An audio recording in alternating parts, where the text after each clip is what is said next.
Gender-based violence and transgender persons. Gender-based violence is mostly considered to be as violence against women, since most gender-based violence is perpetrated by men against women. But gender-based violence includes violence against men, boys, and sexual minorities or those with gender non-conforming identities. Thus, gender-based violence can be defined as harmful acts directed at an individual based on their gender. Though there are many organizations that work on to eradicate the violence against women and girls, the other gender identities are not given prominence when it comes to gender-based violence. Gender-based violence is one of the most common and widespread human rights violations.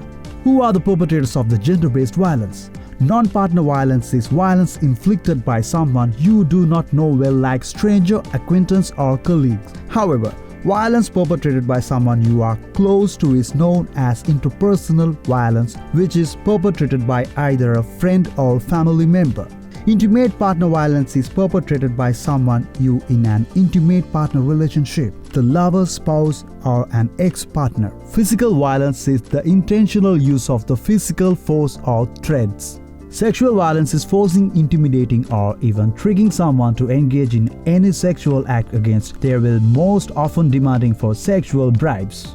Sexual harassment is also a form of sexual violence that can either be verbal or physical. It occurs in private and public spaces. You have heard of the letters of LGBTIQA, so we will talk about this letter T. Transgender people are humans whose gender identity is different from the gender they were thought to be at birth. When we are born, a doctor usually says that we are male or female based on what our reproductive organs look like. Most people who were labeled male at birth turned out to actually identify as men, and most people who were labeled female at birth grow up to be a woman.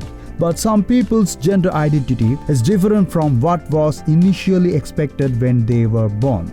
Most of these people describe themselves as transgender. A transgender woman or trans woman lives as a woman today, but was thought to be male when she was born.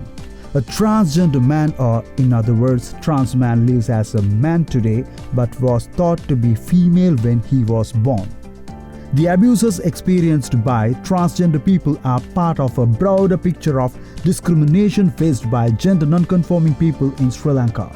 Transgender people in general may face stigma and discrimination in housing, employment, and healthcare in both the public and private sector, which leads to social anxiety or trauma.